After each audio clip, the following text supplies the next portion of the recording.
बिस्मिल्लाहिर्रहमानिर्रहीम। अस्सलामुअलैकुम नाज़रीन, मैं हूँ ज़ैन अली। नाज़रीन, में 3 अप्रैल है और दिन है बुध का। आज चीफ जस्टिस काजी फ़ाइज़ ईसा को इस बात का अंदाज़ा हो गया होगा कि किसी अपराइट जज को, किसी गैर जानिबदार जज को अपने साथ बिठाकर केस की समाअत सुनना कितना मुश्किल है। जजिस के ख़त वाले मामले के ऊपर जस्टिस अतर मिनुल्लाह ने चीफ जस्टिस काजी फ़ाइज़ ईसा को आज सुप्रीम कोर्ट ऑफ पाकिस्तान में उड़ा कर रख दिया। यानी वो कुछ हो गया जो शायद चीफ जस्टिस काजी फ़ाइज़ ईसा ने कभी सोचा भी नहीं था। उन तमाम 6 जजेस, इस्लामाबाद हाई कोर्ट के 6 जजेस को, जिन्होंने सुप्रीम जुडिशल काउंसिल को खत लिखा था, उन तमाम जजेस को शुक्र अदा करना चाहिए कि इस बेंच के अंदर, इस 8 रुकनी बेंच के अंदर जस्टिस अतर मिनुल्लाह जैसे अपराइट जजेस मौजूद हैं जो कम अज कम उनकी हकीकी नुमाइंदगी करेंगे। सुप्रीम कोर्ट ऑफ पाकिस्तान में कमरा अदालत नंबर 1 में उनके हक में बातचीत होगी। आज की समाअत का मुकम्मल अहवाल आपको बता देता हूं कि मंसूर अवान अटॉर्नी जनरल कैसे रंगे हाथों पकड़े गए हैं। बाकायदा तौर पर बेंच फिक्सिंग अया हो गई है। जिस दिन सुप्रीम कोर्ट ऑफ पाकिस्तान ने अज खुद नोटिस लिया था, जिस दिन ये 8 रुकनी बेंच बना था, मैंने उस दिन ये बात की थी कि जस्टिस अतर मिनुल्लाह और जस्टिस याया अफरीदी के रिमार्क्स इस बेंच के अंदर सुनने वाले होंगे। आज जस्टिस अतर मिनुल्लाह ने हक अदा कर दिया। चीफ जस्टिस काजी फ़ाइज़ ईसा को भरी अदालत में चुप करवा दिया। तफसीलात मैं आपको बता देता हूं। देखिए, आज तकरीबन 3.5 घंटे इस केस की समाअत रही और ये अब तक का सबसे अहम केस है। यानी पाकिस्तान की अदालती तारीख में अपनी नौयत का पहला केस, पाकिस्तान की अदालती तारीख में अपनी नौयत का मुनफरिद केस, जिसमें 6 जजेस को धमकाया गया, 6 जजेस को प्रेशराइज किया गया। उन 6 जजेस ने सुप्रीम जुडिशल काउंसिल को कहा कि हम आज़ादाना तौर पर फैसले नहीं कर सकते। कहा जा रहा है कि पाकिस्तान की अदलिया एक ऐसे मोड़ पर आ चुकी है जहां पर डू एंड डाई है। अगर कुछ जजेस और खड़े हो जाएंगे तो पाकिस्तान की अदालतें आज़ाद हो जाएंगी, वरना इससे भी बुरा हाल हो जाएगा। पिछले 48 घंटों के अंदर जिस किस्म के मशकूक खतूत जो हैं वो तमाम तर जजेस को भेजे गए, पहले इस्लामाबाद हाई कोर्ट के जजेस को मिले, अब से कुछ देर पहले लाहौर हाई कोर्ट के जजेस को, और खुद सुप्रीम कोर्ट ऑफ पाकिस्तान के जजेस को जो है वो मशकूक खत भेजे जा रहे हैं। लेकिन पाकिस्तान की जो सिक्योरिटी एजेंसीज हैं वो ये पता लगवाने में नाकाम है कि आखिरकार ये खत भेज कौन रहा है, कौन है जो जजेस को अभी भी डरा धमका रहा है। बहरहाल, मैं समाअत का हवाला आपको बता देता हूं। देखिए, आज समाअत के अहवाल का मैं मुख्तसर खुलासा अगर आपको यह करूं कि चीफ जस्टिस काजी फ़ाइज़ ईसा ने तकरीबन 1 घंटा 25 मिनट अपने हक में बातचीत की। यानी वो तमाम तर अदालती रिपोर्टर्स जो कमरा अदालत नंबर 1 में मौजूद थे, जहां पर चीफ जस्टिस काजी फ़ाइज़ ईसा के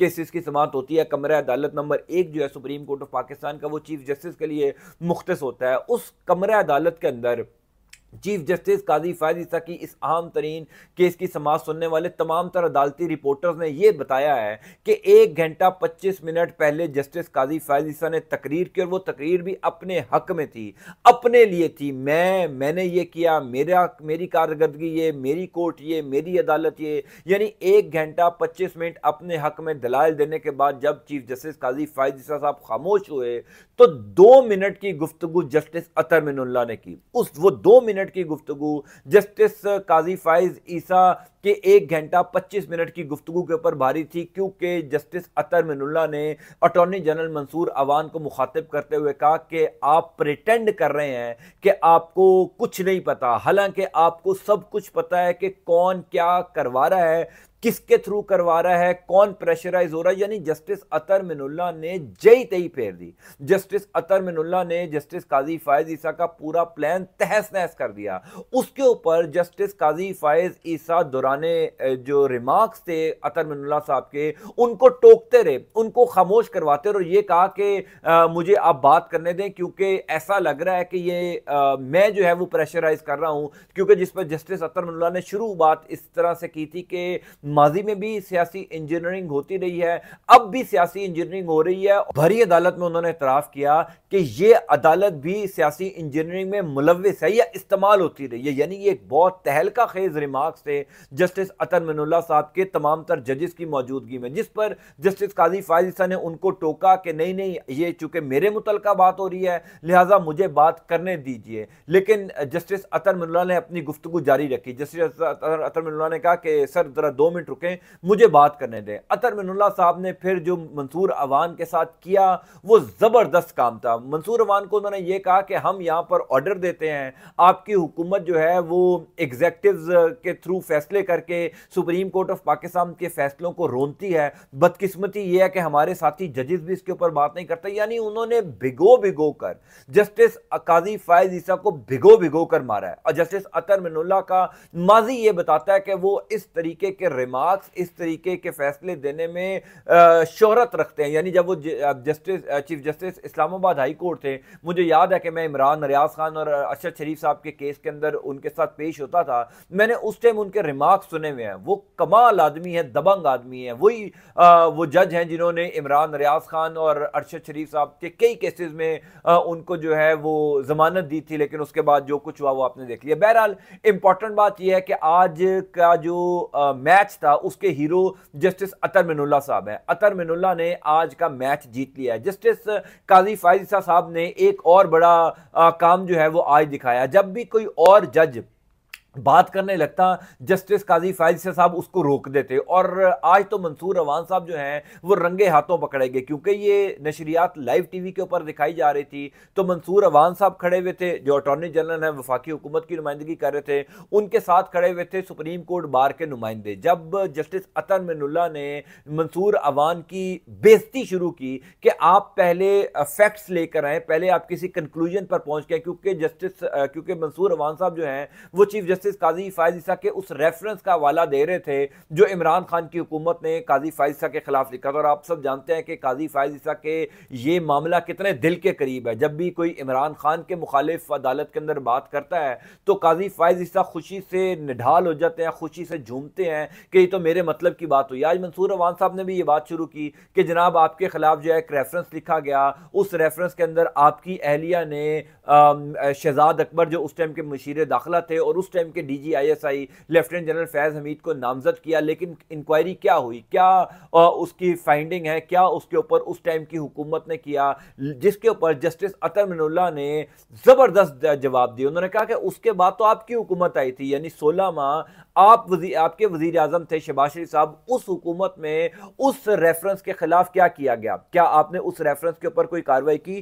क्या आपने उस टाइम के DGISI के खिलाफ कोई कार्रवाई की? जिस पर जो है वो जस्टिस काजी फायज ईसा ने कहा कि जनाब ये मेरे मुतल्लिक चूंकि मामला है इसलिए आप इसको जाने दें। लेकिन अतर मिनुल्लाह ने ये मामला भी जाने नहीं दिया। अतर मिनुल्लाह ने कहा नहीं, जब तक, अब चूंकि इन्होंने एक बात की है, इन्होंने एक जो है वो जुमला यहां पर बोल दिया कि माजी में कोई कार्रवाइयां नहीं होती रही, हमारी हुकूमत मुनफरिद है, ये अदालत मुनफरिद है, पहले की अदालतों ने ऐसे मामलों के ऊपर कार्रवाई नहीं की। तो जिस पर जस्टिस अतर मिनुल्लाह ने कहा कि ये आपका काम है, ये हमारा काम नहीं है, आप वफाकी हुकूमत की नुमाइंदगी कर रहे हैं, जाइए जाकर तहकीकात करिए, कंक्लूजन पर पहुंचिए, फिर वापस आइए। सो मामला ये है कि जस्टिस काजी फायज ईसा साहब आज बिल्कुल बैकफुट पर नजर आए। जो उनका शायद प्लान था कि मैं एक ऐसा बेंच बना दूंगा जिस बेंच में मेरी तारीफ होगी, क्योंकि काजी फायज ईसा साहब को हमने पिछले 7-8 महीनों के अंदर देखा है कि वो एक ऐसी शख्सियत है जो चाहते हैं कि शायद कमरा अदालत के अंदर उनकी तारीफ होती रहे। जब उनकी कोई और तारीफ नहीं कर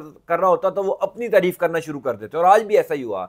1 घंटा 25 मिनट तक उन्होंने बाकायदा तौर पर अपनी तारीफें की, मैंने अदालत में ये किया, मैंने रिफॉर्म्स किए, मैंने सुप्रीम कोर्ट ऑफ पाकिस्तान के अंदर एहतसाब लेकर आया, मैंने अपने जजेस को बचाया। लेकिन जिन 6 जजेस ने ये खत लिखा है, दरअसल उन 6 जजेस को तो काजी फायज ईसा ने अपने घर बुलाकर ये कहा था कि तुमने मेरी पीठ पर छुरा घोंपा है। ये तो रिपोर्ट हो चुका है, शहर इक़्तिदार के कई सहाफ़ी ये बात कर रहे हैं कि काजी फायज ईसा साहब ने उनको अपने घर बुलाया था। बहरहाल अतर मिनुल्लाह साहब ने जो है वो आज जो उनके रिमार्क्स थे कि सबको पता है कि कौन क्या करवा रहा है, लेकिन आप ये प्रिटेंड कर रहे हैं कि आपको नहीं पता, हमारे हुक्म को जो है वो माना नहीं जाता, अहकामात को रोंदा जाता है। 9 मई के केस का हवाला दिया जस्टिस अतर मिनुल्लाह ने कि हम जो है वो मुल्ज़िमान को रिहा करते हैं, आप उनको 3 MPO के तहत गिरफ्तार कर लेते हैं। सुप्रीम कोर्ट ऑफ पाकिस्तान के अहकामात को तो दरअसल आप लोगों ने रोंदा है, सुप्रीम कोर्ट ऑफ पाकिस्तान के अहकामात को तो दरअसल एग्जेक्टिव्स मान ही नहीं रहे। और उसके बाद आप यहां पर आकर ये कहते हैं कि जनाब माजी की हुकूमतों ने ये किया और हमारी हुकूमत ये करी है। बहरहाल अटॉर्नी जनरल जो है वो जब अतर मिनुल्लाह साहब अटॉर्नी जनरल की बेइज्जती कर रहे थे तो अटॉर्नी जनरल के साथ सुप्रीम कोर्ट बार के नुमाइंदे खड़े हुए थे। अब सुप्रीम कोर्ट बार के नुमाइंदे को बाकायदा तौर पर हाथ मारकर अटॉर्नी जनरल जो है वो कह रहे थे कि आप अतर मिनुल्लाह की बात ना सुने, आप काजी फाइज ईसा की तरफ देखें, क्योंकि ये बेंच फिक्सिंग है। सबको पता था, खुद अटॉर्नी जनरल को पता है कि काजी फाइज ईसा साहब सामने बेंच पर तो बैठे हैं लेकिन वो हमारे हक में बैठे हैं, हमारे लिए बैठे हैं, उन्होंने हमारे हक में वहां पर बैठकर जो है वो रिमार्क्स देने हैं। इसीलिए मुतवज्जा वो अतर मिनुल्लाह को नहीं करवा रहे थे बल्कि वो काजी फाइज ईसा को करवा रहे थे। लेकिन अतर मिनुल्लाह ने अपनी बात जारी रखी। याह्या अफरीदी साहब ने बिल्कुल मुख्तसर बात की, क्योंकि आज की समात का जो ज्यादातर हिस्सा था वो काजी फाइज ईसा और अतर मिनुल्लाह बोलते रहे। काजी फाइज ईसा ने तो मैक्सिमम बातचीत की है, अतर मिनुल्लाह ने भी थोड़ी सी गुफ्तगू की। लेकिन इंपॉर्टेंट बात यह है कि इस केस का जो मामला है वो फुल कोर्ट की तरफ जाता हुआ दिखाई दे रहा है, क्योंकि प्रेशर बहुत आ रहा है।